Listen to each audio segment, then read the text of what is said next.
ഞങ്ങളും ക്രൂശിക്കപ്പെട്ട ക്രിസ്തുവിനെ പ്രസംഗിക്കുന്നു. ദൈവതിരുനാമത്തിൻ്റെ മഹത്വം ഉണ്ടാകട്ടെ. ദൈവത്തിന് സ്തോത്രം. സന്തോഷം എന്ന വിഷയത്തെക്കുറിച്ചാണ് നാം ചിന്തിച്ചുകൊണ്ടിരിക്കുന്നത്. ദൈവത്തിൻ്റെ സേവ ചെയ്യുന്നതിൽ, വേല ചെയ്യുന്നതിൽ സന്തോഷിക്കാം, ദൈവവേലയിൽ സന്തോഷിക്കാം. ദൈവത്തിന് സ്തോത്രം. ത്യാഗ ജീവിതം വരുന്നത് ദൈവത്തോടുള്ള സ്നേഹത്തിൽ നിന്നാണ്. രണ്ട് വളരെ പ്രസിദ്ധരായ രണ്ട് യുവാക്കന്മാരുണ്ടായിരുന്നു. വളരെ വിശ്രുതന്മാരായിരുന്നു. അവരെക്കുറിച്ച് ഞാൻ നിങ്ങളോട് ഇതിനു മുമ്പ് പറഞ്ഞിട്ടുണ്ട്. ക്രിക്കറ്റ് പ്ലേയേഴ്സായിരുന്നു, ക്രിക്കറ്റ് താരങ്ങളായിരുന്നു. ക്രിക്കറ്റിനെ സ്നേഹിക്കുന്ന എല്ലാവരുടെയും ആരാധനാപത്രമായിരുന്നു രണ്ടുപേരും. ഒരാളുടെ പേര് CT സ്റ്റഡ്, മറ്റേയാളുടെ പേര് എനിക്ക് ഓർമ്മയില്ല. രണ്ടുപേരും കളിക്കളം നിറഞ്ഞു നിന്നവരായിരുന്നു. ആവേശത്തോടെ പലരും അവരുടെ കളി കാണാൻ വരുമായിരുന്നു. പക്ഷേ അവർ രണ്ടുപേരും നല്ല സമ്പന്നരായിരുന്നു, ധാരാളം സമ്പത്തുണ്ടായിരുന്നു. ഈ യുവാക്കന്മാരിൽ ഒരാൾ, സ്റ്റഡിൻ്റെ സഹോദരൻ, പെട്ടെന്ന് രോഗിയായി തീർന്നു. എത്ര പെട്ടെന്നാണ് രോഗം വന്ന് കയറിയത് പ്രതീക്ഷിച്ചില്ല. എന്തോ രോഗമെന്ന് അറിഞ്ഞുകൂടാ. ഏതായാലും വളരെ വളരെ മാരകമായ രോഗമായിരുന്നു അത്. ഡോക്ടർമാർക്ക് ശുശ്രൂഷിച്ചു. ഞാൻ വായിച്ചത് അത് വിദേശത്തുനിന്ന് പോലും ഡോക്ടർമാർ വരുത്തി ചികിത്സിപ്പിച്ചു എന്നാണ്. പക്ഷേ ചികിത്സ ഫലപ്പെട്ടില്ല. എത്ര പെട്ടെന്നാണ് ആളങ്ങ് മെലിഞ്ഞുണങ്ങി തുടങ്ങിയത്. ശരീരം മെലിഞ്ഞ് വരികയായിരുന്നു. രോഗക്കിടക്കയിൽ നിന്ന് എഴുന്നേറ്റ് നടക്കാൻ വയ്യാത്ത രീതിയിൽ കിടക്കുമ്പോൾ CT സ്റ്റഡ് സഹോദരൻ കിടക്കയരികെ നിന്നുകൊണ്ട് കണ്ണീരണിഞ്ഞ് ചില വാക്കുകൾ പറഞ്ഞു. പ്രസിദ്ധമായ വാക്കുകളാണ്. Just one life till soon be past, that which is done for Christ alone will last. നിസ്സാര ജീവിതം, ഒരു ജീവിതമല്ലേ ഉള്ളൂ.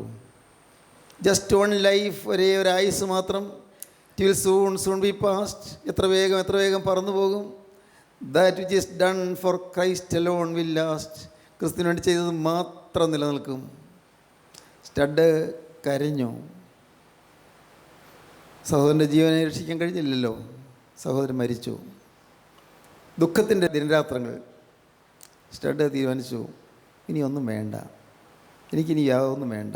ഈ ജീവിതം നശ്വരമല്ലേ, ഇതെല്ലാം നശ്വര ജീവിതം, എല്ലാം നശിച്ചു പോകും, എല്ലാം വിട്ടുപോകും. ഒരു കാര്യം ചെയ്യാം, യേശുക്രിസ്തുവിൻ്റെ വേലയ്ക്ക് വേണ്ടി ഇറങ്ങാം. സ്റ്റഡ് ചൈന ഇന്ത്യൻ മിഷനിൽ ചേർന്ന് ചൈനയിലേക്ക് സുവിശേഷവേലയ്ക്ക്, ഇംഗ്ലണ്ടിൽ നിന്ന് ചൈനയിലേക്ക് സുവിശേഷവേലയ്ക്ക് വേണ്ടി പോയി. ചൈനയിൽ കുറേ നാൾ ജോലി ചെയ്തപ്പോഴാണ് പ്രശ്നം. അവിടുത്തെ കാലാവസ്ഥ ശരീരത്തിന് പറ്റുന്നില്ല. സ്റ്റഡിനും ശരീരം മെലിഞ്ഞുണങ്ങി തുടങ്ങി. സ്നേഹിതന്മാർ ഉപദേശിച്ചു, നാട്ടിൽ പോവുകയാണ് നല്ലത്, ഇവിടുത്തെ കാലാവസ്ഥ നിനക്ക് പറ്റിയതല്ല. തിരിച്ചുപോയി. തിരിച്ച് ഒരു ദിവസം വീട്ടിൽ അവിടെ ഇംഗ്ലണ്ടിൽ എത്തിയതിന് ശേഷം പള്ളിയിലേക്ക് ചെന്നപ്പോൾ പള്ളിയുടെ ചുമരിന്മേൽ എഴുതി വച്ചിരിക്കുന്നു. സൂക്ഷിച്ചു നോക്കി, എന്താണിത്? ആഫ്രിക്കയിലെ കാട്ടാളന്മാരായ നരഭോജികൾക്ക് മനുഷ്യമാംസം വേണം. അലങ്കാരികമായിട്ട് എഴുതിയത്. ആഫ്രിക്കയിലെ കാട്ടാളന്മാരായ നരഭോജികൾക്ക് മനുഷ്യമാംസം വേണം. അദ്ദേഹം സ്വന്തം ശരീരത്തിലേക്ക് നോക്കി. അത്ര ഒരുത്ത് മാംസമൊന്നും ഇല്ല എൻ്റെ ശരീരത്തിൽ, ഇത് മതിയെങ്കിൽ കൊടുക്കാൻ ഞാൻ തയ്യാറാണ്. അന്നത്തെ പള്ളി പൊതുയോഗം വിഷയം അതായിരുന്നു. ആഫ്രിക്കയിലേക്ക് മിഷണറിമാരായി പോകാൻ ആരുണ്ട്? ഒരുപക്ഷെ മരണമായിരിക്കും വരാൻ പോകുന്നത്. നരഭോജികൾക്കൊന്ന് നിന്നേക്കും. അങ്ങനെ പോകാൻ ആരുണ്ട് ചോദിച്ചു. ദൈവത്തിന് സ്തോത്രം. പള്ളി പൊതുയോഗത്തിൽ, ഇന്നത്തെ പള്ളി പൊതുയോഗമാണെങ്കിൽ അങ്ങനെയൊന്നും അല്ലല്ലോ. ഇന്നത്തെ പള്ളി പൊതുയോഗം എന്തായിരിക്കും? എന്തൊരു ബഹളമായിരിക്കും, എന്തൊരു ഒച്ചപ്പാടായിരിക്കും, എന്തൊരു വാക്കേറ്റങ്ങളൊക്കെ ആയിരിക്കും. അന്നത്തെ പള്ളി പൊതുയോഗം അതല്ല. ആത്മീയ വിഷയങ്ങൾക്ക് വേണ്ടിയുള്ള പള്ളി പൊതുയോഗമായിരുന്നു. അതെല്ലാം ഓർക്കുമ്പോൾ സങ്കടം വരും. കാരണം ഇപ്പോഴത്തെ പള്ളി പൊതുയോഗങ്ങളുടെ നിലവാരം കാണുമ്പോൾ. ദൈവത്തിന് സ്തോത്രം. ആഫ്രിക്കയിലെ കിരാതന്മാരുടെ മധ്യത്തിലേക്ക് സുവിശേഷവേലയ്ക്ക് വേണ്ടി പോകാൻ ആരുണ്ട് എന്ന് ചോദ്യത്തിന് സ്റ്റഡ് പറഞ്ഞു, ഞാൻ പോകാം. വേറെ ചിലർ പറഞ്ഞു, ഞാനും പോകാം. അത് സുവിശേഷവേലയ്ക്ക് വേണ്ടി പോകാൻ തയ്യാറായി. ദൈവത്തിന് സ്തോത്രം. ആഫ്രിക്കയിൽ പോയി. ആഫ്രിക്കയിലെ കുഗ്രാമങ്ങൾ സന്ദർശിച്ചു. കുഗ്രാമങ്ങൾ, അപരിഷ്കൃതമായ ദേശങ്ങൾ സന്ദർശിച്ചു. ഓരോ സ്ഥലത്തൂടെയും സഞ്ചരിച്ചു. കാരണം യേശുക്രിസ്തുവിനെ കുറിച്ച് പറഞ്ഞു. അവിടെ വെച്ച് മരിക്കേണ്ടി വന്നില്ല. യേശുക്രിസ്തുവിനെ കുറിച്ച് സുവിശേഷിച്ചു.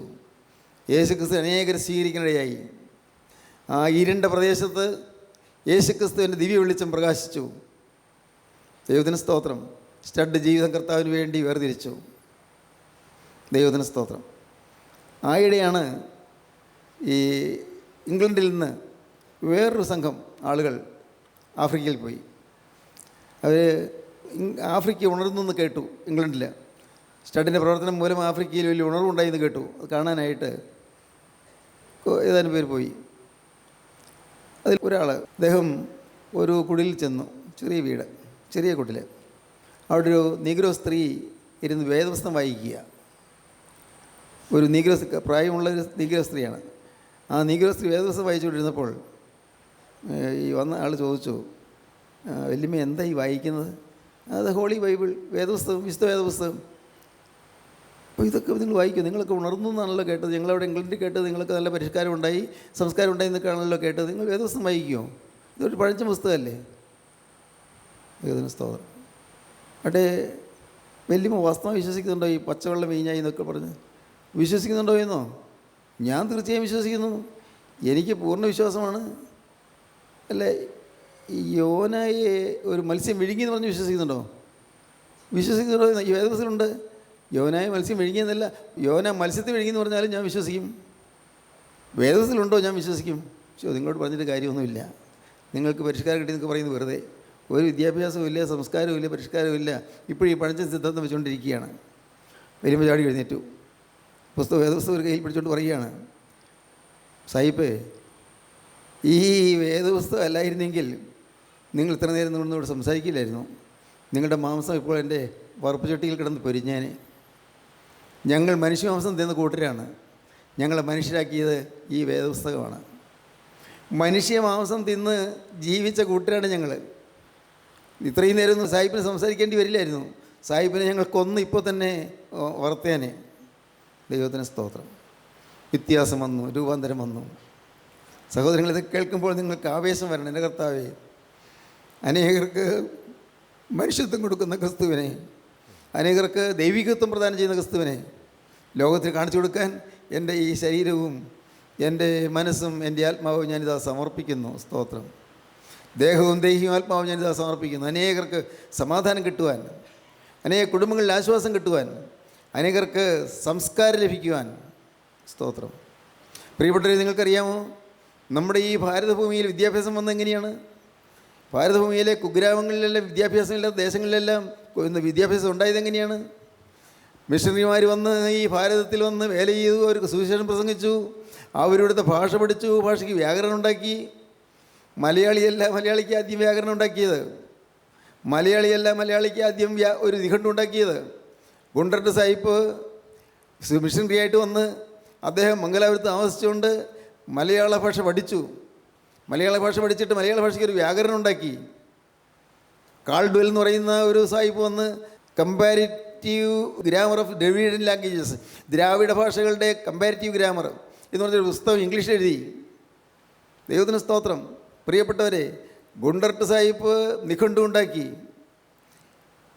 ഡിക്ഷണറി നിഘണ്ടു ഉണ്ടാക്കി. ഗുണ്ടർട്ട് സാഹിബ് മലയാളത്തിൽ വ്യാകരണം ഉണ്ടാക്കി. എന്താ ഞാൻ പറഞ്ഞതറിയാമോ? വിദേശത്തു നിന്ന് വന്നവർ ഇവിടെ വന്ന് ഇംഗ്ലീഷ് വിദ്യാഭ്യാസം തന്നതുകൊണ്ട് ഈ നാട് ഉണർന്നു. ഇന്ന് ഈ സമരവീര്യം കിട്ടിയത് എവിടെ നിന്നാണ്? സമരം ചെയ്യാനുള്ള വിദ്യാഭ്യാസം കിട്ടിയത് എവിടെ നിന്നാണ്? സ്ലോഗൻസ് ഉണ്ടാക്കാൻ, ഈ മുദ്രാവാക്യങ്ങൾ ഉണ്ടാക്കാൻ വിദ്യാഭ്യാസം കിട്ടിയത് എവിടെ നിന്നാണ്? ഇതെല്ലാം ഈ ഭാഷ, ഇംഗ്ലീഷ് ഭാഷ ഇങ്ങോട്ട് വന്നതുകൊണ്ടാണ്. ദൈവത്തിന് സ്തോത്രം. ഇന്ന് ഇവിടെ വിദ്യാഭ്യാസം കിട്ടിയവർ സുബോധമില്ലാത്തവരെ പോലെ, കാട്ടാളന്മാരെ പോലെ പ്രവർത്തിക്കുന്നുണ്ട്. പക്ഷേ ഈ സുബോധമില്ലാത്തവരെ പോലെ അവരായത് അതിന് മുൻപ് അവർക്ക് വിദ്യാഭ്യാസം കിട്ടിയതുകൊണ്ടാണ് അവർക്ക് ബോധം ഉണർന്നത്. ദൈവത്തിന് സ്തോത്രം. ജീവനുള്ള ക്രിസ്തുവിൻ്റെ സുവിശേഷം എവിടെയെല്ലാം പറഞ്ഞിട്ടുണ്ടോ അവിടെയെല്ലാം സംസ്കാരം വളർന്നു. എസ് ജി വെൽസ് എന്ന് പറയുന്ന പണ്ഡിതനായ ചരിത്രകാരൻ എഴുതി the outline history of the world എന്ന് പറയുന്ന പുസ്തകത്തിൽ എഴുതി, എവിടെയെല്ലാം മനുഷ്യ സംസ്കാരം വളർന്നിട്ടുണ്ടോ, എവിടെയെല്ലാം മാനവ സംസ്കാരം ഉണർന്നിട്ടുണ്ടോ, അതിൻ്റെ പിന്നിൽ ക്രിസ്തുവിൻ്റെ സുവിശേഷത്തിൻ്റെ അത്ഭുത ശക്തി കാണാമെന്ന്. സ്തോത്രം. സംസ്കാരം വളരുന്നു ക്രിസ്തുവിൻ്റെ സുവിശേഷം മൂലം. ദൈവത്തിന് സ്തോത്രം. പ്രിയപ്പെട്ടവരെ, ഈ ബൈബിളുണ്ടല്ലോ, ഈ പുസ്തകം, ഇതൊരു വിലപ്പെട്ട നിധിയാണ്. ഈ ബൈബിൾ അനേകരെ മാറ്റിയിട്ടുണ്ട്. ഈ ബൈബിളിലുള്ള ക്രിസ്തു അനേകർക്ക് രൂപാന്തരങ്ങൾ തന്നിട്ടുണ്ട്. ഈ ബൈബിളിലുള്ളതായ ക്രിസ്തുവിൻ്റെ സന്ദേശം അനേകർക്ക് ആശ്വാസം പകർന്നിട്ടുണ്ട്. എത്രയോ പ്രാവശ്യങ്ങൾ ഞാൻ മനസ്സ് നൊന്ത് വിങ്ങി ചെന്ന് ഈ വേദപുസ്തകം മറിച്ചിട്ട് ഞാൻ ആശ്വസിച്ചിട്ടുണ്ട്.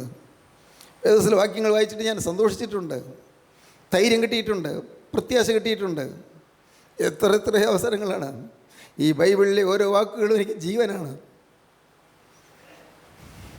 യേശുക്രിസ്തുവിൻ്റെ വചനത്തിൻ്റെ ശക്തി എന്നെ ഇന്ന് രൂപാന്തരപ്പെടുത്തിക്കൊണ്ടിരിക്കുകയാണ്. ആയില്ല, പൂർത്തിയായില്ല. യേശുക്രിസ്തുവിൻ്റെ വചനത്തിൻ്റെ ഈ അത്ഭുത ശക്തി എനിക്ക് സമാധാനം തന്നുകൊണ്ടിരിക്കുകയാണ്. യേശുക്രിസ്തുവിൻ്റെ ഈ അത്ഭുത ശക്തിയാണ് ഇന്ന് അനേകരിലേക്ക് സുവിശേഷം പകരാൻ കർത്താവ് ഈ പാവപ്പെട്ട മനുഷ്യനെ ഉപയോഗിക്കാൻ കാരണമായി തീർന്നത്. ദൈവത്തിന് സ്തോത്രം. പ്രിയപ്പെട്ടവരെ, നിങ്ങൾ കാര്യം ചെയ്യൂ, നിങ്ങൾ വേദപുസ്തകം വായിക്കൂ.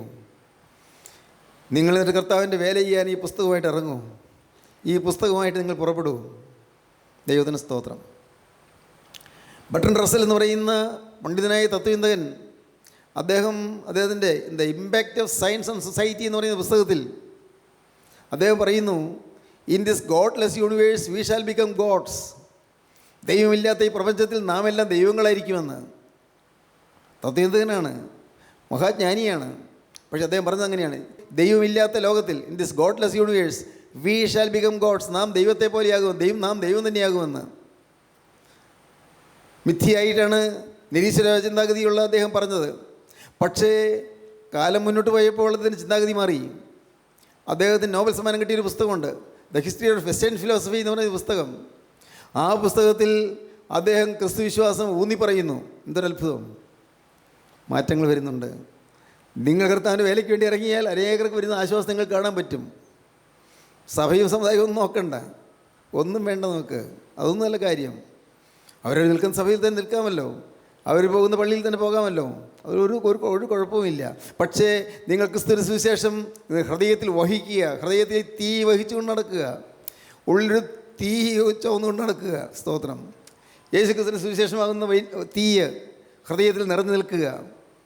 ഏത് കൊടിയ പ്രശ്നം വന്നാലും അപ്പോഴെല്ലാം ഈ തീ അതെല്ലാം കെടുത്തിക്കളഞ്ഞിട്ട്, നിങ്ങളുടെ ജീവിതത്തിലെ പ്രശ്നങ്ങളെല്ലാം കെടുത്തിക്കളഞ്ഞിട്ട് ആ തീവിനെ ആളി കത്തിക്കൊണ്ടിരിക്കും. എല്ലാ പ്രശ്നങ്ങളെയും കത്തിച്ച് കളയും ഈ തീയ്, എല്ലാ ഭാരങ്ങളെയും കത്തിച്ച് കളയും ഈ തീയ്. നിങ്ങൾ ചിന്തിക്കും, സാറേ അങ്ങനെയാണെങ്കിൽ എനിക്ക് എന്തുകൊണ്ട് ഭാരം മാറാത്തത്? ഞാൻ പ്രാർത്ഥിക്കുന്നുണ്ടല്ലോ, ഞാൻ മനസ്സന്തപ്പെട്ടവനാണല്ലോ, ഞാൻ പറഞ്ഞു വേണ്ടാത്ത പോകുന്നില്ലല്ലോ, മദ്യപാനമോ പുകവലിയോ വേണ്ടാതിരുന്നങ്ങളോ ചീത്ത ജീവിതമൊന്നും എനിക്കില്ലല്ലോ. സ്നേഹിത, അത് ശരി, നീ അങ്ങനെ നിൽക്കുക. സ്തോത്രം. നീ അങ്ങനെ നിൽക്ക്. ഒരു കാര്യം കൂടി ചെയ്യൂ. നീ പറയണം, കർത്താവേ എന്നെ നിൻ്റെ തീയാൽ ജ്വലിപ്പിക്കണമേ, നിൻ്റെ തീ എൻ്റെ ഉള്ളത്തിൽ കത്തിപ്പടരണമേ, സ്വർഗത്തിൻ്റെ അഗ്നി എൻ്റെ ഹൃദയത്തിൽ നീറിപ്പിടിക്കണമേ, സ്വർഗത്തിലെ തീ എന്നിൽ നിറയണമേ, പരിശുദ്ധാത്മാവാകുന്ന അഗ്നി എൻ്റെ ഹൃദയത്തിൽ കത്തിക്കൊണ്ടിരിക്കണമേ. നിങ്ങൾ പ്രാർത്ഥിക്കൂ. കാണാം നിങ്ങളുടെ ജീവിതത്തിലെ വിഘ്നങ്ങൾ മാറുന്നത്, ജീവിതത്തിലെ പ്രയാസങ്ങൾ മാറുന്നത്, പ്രശ്നങ്ങൾ മാറുന്നത്, നിങ്ങൾക്ക് സമാധാനം ലഭിക്കുന്നത്, ഹൃദയത്തിൽ ആശ്വാസം ലഭിക്കുന്നത്, സന്തോഷം നിറഞ്ഞ ജീവിതത്തിൻ്റെ സൗഭാഗ്യ അവസ്ഥകളിലേക്ക് നിങ്ങൾ കർത്താവ് ഉയർത്തി കൊണ്ടുപോകുന്നത്. ദൈവത്തിന് സ്തോത്രം. കർത്താവിൻ്റെ വേലയിൽ നിങ്ങൾക്ക് സന്തോഷിക്കാം, കർത്താവിൻ്റെ വചനത്തിൽ നിങ്ങൾക്ക് സന്തോഷിക്കാം. ഈ വചനം തേനിലും തേൻകട്ടയിലും മധുരമാണ്. ഈ വചനം പാതയ്ക്ക് ദീപമാണ്, ഓടുവഴികൾക്ക് പ്രകാശമാണ്. ദൈവത്തിന് സ്തോത്രം. ഒന്ന് പാടി നോക്കാം. മധുരം മധുരം മനോഹരം തേനിലും മധുരം തിരുവചനം, മധുരം മധുരം മനോഹരം തേനിലും മധുരം തിരുവചനം. തരമാപ്പൊന്നതിനോട് തുല്യം തങ്കവും അതിനോടു സമമല്ല, മേൽത്തരമാപ്പൊന്നതിനോട് തുല്യം തങ്കവും അതിനോടു സമമല്ല. മധുരം മധുരം മനോഹരം തേനിലും മധുരം തിരുവചനം, മധുരം മധുരം മനോഹരം തേനിലും മധുരം തിരുവചനം. ഞാൻ ആശിക്കുന്നു വചനം പറയുമ്പോൾ തീ കത്തണമെന്ന്. ഞാൻ ആശിക്കുന്നു എൻ്റെ കാര്യം മാത്രമല്ല, നിങ്ങൾ ഓരോരുത്തരും തീ കത്തുന്ന വചനം പറയുന്നവരായി തീരണമെന്ന്. നിങ്ങൾ ഓരോരുത്തരും നിങ്ങൾ സംസാരിക്കാൻ തുടങ്ങുമ്പോൾ തീ നിങ്ങളുടെ നാവിൽ നിന്ന് പുറപ്പെടണമെന്ന്. സ്തോത്രം. നിങ്ങൾക്ക് തന്നെ വചനം പറയാൻ തുടങ്ങുമ്പോൾ തീപ്പൊരി ചെതറി തെറിക്കണമെന്ന്. ഹല്ലേലൂയ, ദൈവത്തിന് സ്തോത്രം. നിങ്ങൾക്കാകും പ്രിയരെ, ആകും, സാധിക്കും. ആരെയും കാണിക്കാനല്ല, ആര് കാണാൻ? ആരുടെയും വിളങ്ങാനുമല്ല. എന്ത് വിളങ്ങാൻ? വിളങ്ങുകയാണോ? അവമാനമല്ലേ കിട്ടുന്നത്? ഒരു വിളങ്ങലും ഇല്ലല്ലോ. ഒരു ലക്ഷ്യവുമില്ല, ഒരു ലക്ഷ്യവുമില്ല, വേറെ യാതൊരു ലാക്കുമില്ല, യാതൊരു ഉദ്ദേശവുമില്ല. യേശുക്രിസ്തുവിൻ്റെ നിർമ്മല സുവിശേഷം എല്ലായിടത്തും പരക്കണം എന്നുള്ളതായി ഏക ലാക്കോടുകൂടി നിങ്ങൾ കർത്താവിൻ്റെ വേല ചെയ്യാൻ തുടങ്ങുമ്പോൾ നിങ്ങൾ നാവിൽ നിന്ന് തീപ്പൊരികൾ ചിതറും. സഭാചരിത്രത്തിൽ ഒരു സംഭവം ഉണ്ടായി. മാർ ബസേലിയോസ് എന്ന് പറയുന്നൊരു പിതാവ് ഉണ്ടായിരുന്നു. മാർ ബസേലിയോസ് പരിശുദ്ധനായിരുന്നു. അന്ന് പരിശുദ്ധനായ ഒരു ശമ്മാസനുണ്ടായിരുന്നു, മാർ അപ്രേം. ഈ മാർ ബസേലിയോസ് അദ്ദേഹം വലിയ പരിശുദ്ധനായിരുന്നുകൊണ്ട് അദ്ദേഹത്തിന് കാണണമെന്ന് മാർ അപ്രേമിന് തോന്നി. പക്ഷേ മാർ ബസേലിയോസ് സംസാരിക്കുന്ന ഭാഷയല്ല മാർ അപ്രേമിൻ്റെ ഭാഷ. മാർ അപ്രേമിന് ഹീബ്രു അല്ലെങ്കിൽ സുറിയാനി ഇത് അറിയാവൂ. മാർ ബസേലിയോസിന് ഗ്രീക്ക് ഭാഷയാണ് അറിയുന്നത്. കുർബാന നടക്കുന്നുകൊണ്ടിരിക്കുമ്പോഴാണ് അപ്രേം ചെന്നത്. അപ്രേം വളരെ വിനീതനായി പിറയിൽ നിന്നു, പള്ളിയുടെ പിറയിൽ. മാർ ബസേലിയോസ് ഏവങ്കലിനെ കുറിച്ച് സംസാരിക്കാൻ തുടങ്ങിയപ്പോൾ മാർ അപ്രേം കാണുന്നത് എന്താണ്? കാണുന്നത് രണ്ട് ചെവിയിൽ ഓരോ പ്രാക്കൾ വന്നു നിന്ന് എന്തോ ഓതി കൊടുക്കുന്നു മാർ ബസേലിയോസിൻ്റെ ചെവിയിൽ. മാർ അപ്രേമിന് ദർശനവരം ഉണ്ടായിരുന്നു. ദർശനം കാണുകയാണ്. രണ്ട് ചെവിയിലും, മാർ ബസേലിയോസിൻ്റെ രണ്ട് ചെവിയിലും ഏവങ്കലിയം വായിച്ചുകൊണ്ടിരിക്കുമ്പോൾ രണ്ട് പ്രാവുകൾ വന്നിങ്ങനെ എന്തോ കൊത്തി കൊടുത്തുകൊണ്ടിരിക്കുന്നു. അദ്ദേഹം പ്രസംഗിക്കാൻ തുടങ്ങിയപ്പോഴേക്കും, അന്ന് ഏവങ്കലിയനോട് ചേർന്ന പ്രസംഗിക്കാൻ തുടങ്ങിയപ്പോഴേക്കും നാവിൽ നിന്ന് പുറത്തു വരുന്നതെല്ലാം തീപ്പൊരിയാണ്.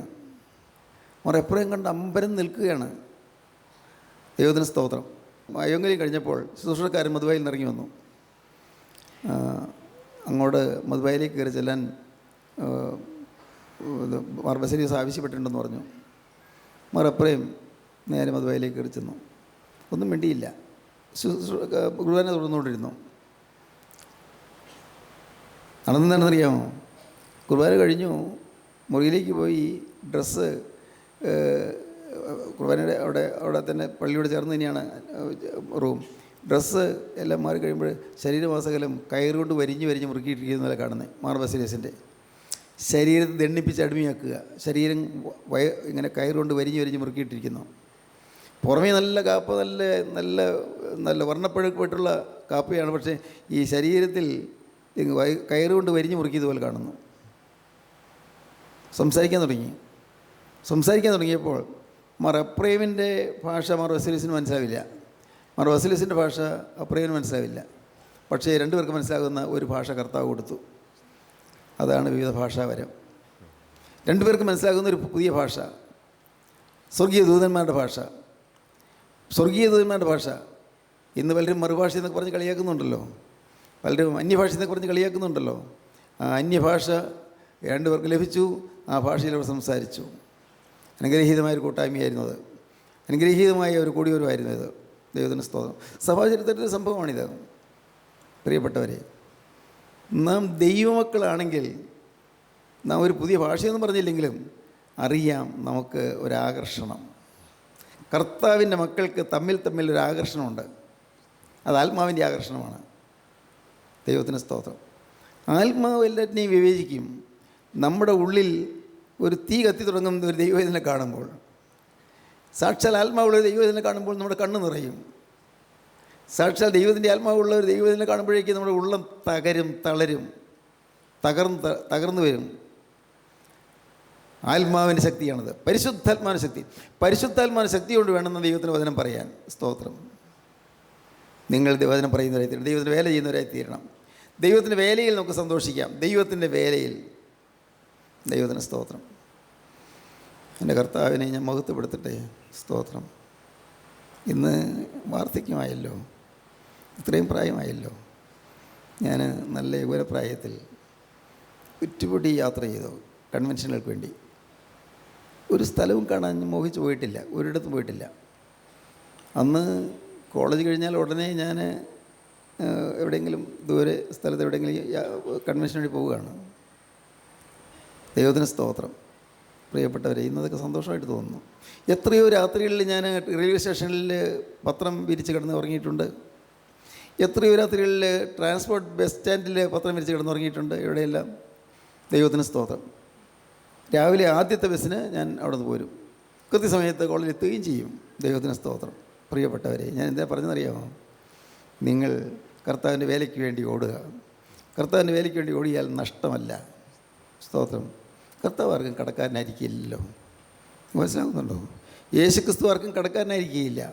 കർത്താവിൻ്റെ വേലയ്ക്ക് വേണ്ടി നിങ്ങളൊരു ചെറുവിരൽ അനക്കിയാൽ തീർച്ചയായും പ്രതിഫലം കിട്ടും. കർത്താവിൻ്റെ വേലയ്ക്ക് വേണ്ടി, കർത്താവിൻ്റെ മക്കൾക്ക് വേണ്ടി, കർത്താവിൻ്റെ വേലക്കാർക്ക് വേണ്ടി നിങ്ങൾ ചെറിയൊരു കാര്യം ചെയ്താൽ കർത്താവ് പ്രതിഫലം തരും. സംശയിക്കേണ്ട. എത്ര ചെറിയാണെങ്കിലും കർത്താവ് പ്രതിഫലം തരും. ഒന്നിന് 10 ഒന്നിന് 100 പ്രതിഫലം തരുന്നത്. ദൈവത്തിന് സ്തോത്രം. ദൈവത്തിന് വലിയ നാമം മഹത്വപ്പെടട്ടെ. സ്തോത്രം. നാനാദേശങ്ങളിൽ നിന്ന് ഈ വചനം കേൾക്കുന്ന അനേകരുണ്ടല്ലോ. അവരോടെല്ലാവരോടും പറയുകയാണ്, നിങ്ങൾ കർത്താവിൻ്റെ വേലക്കാരാകുക. തങ്ങളെ തന്നെ മറന്ന് നിങ്ങൾ ദൈവത്തിൻ്റെ വേല ചെയ്യുക. കർത്താവോട് പറയണം, കർത്താവേ, ഞാൻ നിൻ്റെ വേല ചെയ്യാനിരിക്കുമ്പോൾ ഞാൻ ഇതാ എന്നെ നിൻ്റെ പിറകിലേക്ക് മാറ്റുന്നു. ഞാനിതാ പിറകിലേക്ക് മാറുന്നു. ഇനി നീ മുന്നോട്ട് വന്ന് നീ സംസാരിച്ചു കൊള്ളൂ. സ്തോത്രം. കർത്താവേ, ഇനി ഞാനില്ല. യേശുവേ, നീ നിൻ്റെ ജനത്തോട് സംസാരിച്ചുകൊള്ളൂ. നിൻ്റെ മക്കൾ വന്നിരിക്കുന്നു. ഞാൻ പുറകിലേക്ക് മാറുന്നു. കുരിശിൻ്റെ പുറകിലേക്ക് ഞാനിതാ മാറി നിൽക്കുകയാണ്. കർത്താവേ, എന്നെ ആരും കാണണ്ട, എന്നെ ആരും അറിയണ്ട, എന്നെ ആരും സ്നേഹിക്കുകയും വേണ്ട, എന്നെ ആരും മാനിക്കുകയും വേണ്ട. യേശുവേ, എൻ്റെ യേശുവിൻ്റെ സാക്ഷിയായി ഞാനിതാ പിറകിൽ നിന്നുകൊള്ളാം. ആരും എന്നെ കാണണ്ട. എൻ്റെ യേശുവിനെ ജനമൊന്ന് കാണട്ടെ. എൻ്റെ യേശുവിൻ്റെ സ്നേഹത്തെ ജനമൊന്ന് അറിയട്ടെ. എൻ്റെ സഹോദരങ്ങളെ, നിങ്ങൾ ഓരോരുത്തരും ദൈവത്തിൻ്റെ വചനം കേട്ടുകൊണ്ടിരിക്കുന്ന ഈ സമയത്ത് കർത്താവോട് പറയണം, കർത്താവേ, ഞാനിതാ എന്നെ നിൻ്റെ വേലയ്ക്കായി സമർപ്പിക്കുന്നു. നിൻ്റെ വേലയ്ക്കായി എന്നെ ഞാനിതാ സമർപ്പിക്കുന്നു. ഇനി അനേകം ആവശ്യങ്ങളുണ്ട്, അനേകം ഭാരങ്ങളുണ്ട്, അനേകം ആകുലങ്ങളുണ്ട്, അനേകം ദുരിതങ്ങളുണ്ട്. ഞാൻ എത്ര ശ്രമിച്ചിട്ടും മാറാത്ത ചില ബാധകളുണ്ട്. എൻ്റെ കുടുംബത്തിൽ ചില ദോഷങ്ങളുണ്ട്, ചില ശാപങ്ങളുണ്ട്. ഒന്നും ഞാൻ വിചാരിച്ചിട്ട് മാറുന്നതല്ല. കർത്താവേ, ഞാൻ നിൻ്റെ വേലക്കാരനാകാൻ തീരുമാനിക്കുകയാണ്. ഒരു വിശുദ്ധിയുള്ള വേലക്കാരനായി, രഹസ്യ വിശുദ്ധനായി നാഥ, ഞാനിതാ എൻ്റെ ജീവിതം നിൻ്റെ പാദപീഠത്തിൽ സമർപ്പിക്കുകയാണ്. കർത്താവേ, നീ എന്നെ രൂപാന്തരപ്പെടുത്തി എടുക്കണമേ, രഹസ്യ വിശുദ്ധനാക്കി മാറ്റിയെടുക്കണമേ, നിൻ്റെ വേല എന്നെ കൊണ്ട് ചെയ്യിപ്പിക്കണമേ. നിങ്ങൾ പ്രാർത്ഥിക്കൂ പ്രിയപ്പെട്ടവരെ. നിങ്ങൾ കർത്താവിൻ്റെ വേല ചെയ്യാനായിട്ട് നിങ്ങൾ ഉത്സാഹിക്കൂ. ദൈവത്തിന് സ്തോത്രം. എന്തെല്ലാം വേലകളാണുള്ളത്, എല്ലാം നിങ്ങൾ ചെയ്തുകൊള്ളൂ, സന്തോഷത്തോടെ ചെയ്തുകൊള്ളൂ. ഫലമോ അനുഗ്രഹത്തിൻ്റെ പെരുവഴിയായിരിക്കും. അനുഗ്രഹത്തിൻ്റെ പെരുമഴ നിങ്ങൾക്ക് ലഭിക്കും. എല്ലാ ദേശങ്ങളും ജീവജലം കൊണ്ട് നിറയും. അനേകർ ആനന്ദം കൊണ്ട് സന്തോഷത്തോടെ ജീവനുള്ള ക്രിസ്തുവിനെ ആരാധിച്ചു തുടങ്ങും. പുതിയ ആരാധന, പുതിയ സന്തോഷം, പുതിയ വിഭവങ്ങൾ, പുതിയ മൃഷ്ടാന്ന ഭോജനം, പുതിയ മന്ന എല്ലാം നമുക്ക് തരും. കർത്താവ് നമ്മെ നയിച്ചു കൊണ്ടുപോകും. കുടുംബം സ്വർഗമായി മാറും. കുടുംബത്തിൽ സ്വർഗത്തിലെ ഐശ്വര്യം നിങ്ങൾക്ക് ലഭിക്കും. സമാധാനം നിങ്ങൾക്ക് ലഭിക്കും. സന്തോഷം നിങ്ങൾക്ക് ലഭിക്കും. സന്തോഷത്തിൻ്റെ തികവിലേക്ക് യേശു ഇതാ നിങ്ങളെ നയിക്കുകയാണ്. അവനിതാ നിങ്ങളെ വന്ന് പിടിക്കുകയാണ്. നിങ്ങളെ കൂട്ടിക്കൊണ്ട് കർത്താവ് പോവുകയാണ്. ഹല്ലേലൂയ. യേശുവിൻ്റെ പിന്നാലെ പോകാൻ ആരെല്ലാം ഉണ്ട്? എൻ്റെ പ്രിയപ്പെട്ടവരെ, യേശുവിൻ്റെ പിന്നാലെ പോകാൻ ഞാനുണ്ട്. കർത്താവേ, ഞാനുണ്ട്. നിൻ്റെ വേലക്കാരനായി വരാൻ ഞാനുണ്ട്. നിൻ്റെ ശിഷ്യനായി വരാൻ ഞാനുണ്ട്. നിൻ്റെ അരിമ ശിഷ്യയായി തീരാൻ ഞാനിതാ വരുന്നു. കർത്താവേ, എൻ്റെ മേൽ നിൻ്റെ കൃപ പകരണമേ. എൻ്റെ ഈ നിസ്സാര ആയുസ്സിന്മേൽ നിൻ്റെ കൃപ പകരണമേ. എൻ്റെ കർത്താവേ, ഈ അല്പപ്രാണനിൽ നിൻ്റെ കൃപ പകരണമേ. പ്രാർത്ഥിക്കൂ പ്രിയപ്പെട്ടവരെ. യേശുവിനോട് പറയൂ ഹല്ലേലൂയ. യേശുവിൻ്റെ കരങ്ങളിൽ നിങ്ങളെ കൊടുക്കൂ. ഹല്ലേലൂയ. യേശുവിനായി നിങ്ങളുടെ ജീവിതം വേർതിരിക്കൂ. യേശുവിനോട് വാക്ക് പറയൂ, യേശുവേ, ഇന്നു മുതൽ ഞാൻ പുതിയ സൃഷ്ടി. എൻ്റെ യേശുവേ, ഇന്നു മുതൽ ഞാൻ പുതിയ സൃഷ്ടി. എൻ്റെ യേശുവേ, ഇന്നു മുതൽ ഞാൻ നിൻ്റെ വക. Hallelujah, hallelujah. ഞങ്ങളുടെ വാഴ്ത്തപ്പെട്ട കർത്താവേ, ഞങ്ങളുടെ ജീവനുള്ള ദൈവമേ, കർത്താവേ, അവിടുത്തെ സന്നിധിയിൽ ഇന്ന് ഞങ്ങൾക്ക് ലഭിച്ച അനുഗ്രഹങ്ങൾക്കായി ഞങ്ങൾ നിന്നെ സ്തുതിക്കുന്നു, ഞങ്ങൾ നിന്നെ സ്തോത്രം ചെയ്യുന്നു. എൻ്റെ കർത്താവേ, നിൻ്റെ ഈ മക്കളെ എല്ലാവരെയും അവിടുന്ന് അനുഗ്രഹിക്കണമേ. എൻ്റെ യേശു മക്കളോടെ പോകണമേ കർത്താവേ. ഈ മക്കളുടെ ജീവിതത്തിൽ അവിടെ നിന്ന് നിറഞ്ഞു നിൽക്കണമേ കർത്താവേ. അവിടെ രണ്ടാമത്തെ വരയിൽ പറന്നു വീരാൻ മഹാഭാഗ്യ മക്കൾക്കെല്ലാം നൽകണമേ. അടിയങ്ങളെ വിശുദ്ധീകരിക്കണമേ. യേശു ക്രിസ്തുവിൻ്റെ പരിശുദ്ധമായ നാമത്തിൽ യാചിക്കുന്നു. കൃപയോടെ കേൾക്കണം പിതാവേ. ആമീൻ. സ്തോത്രം.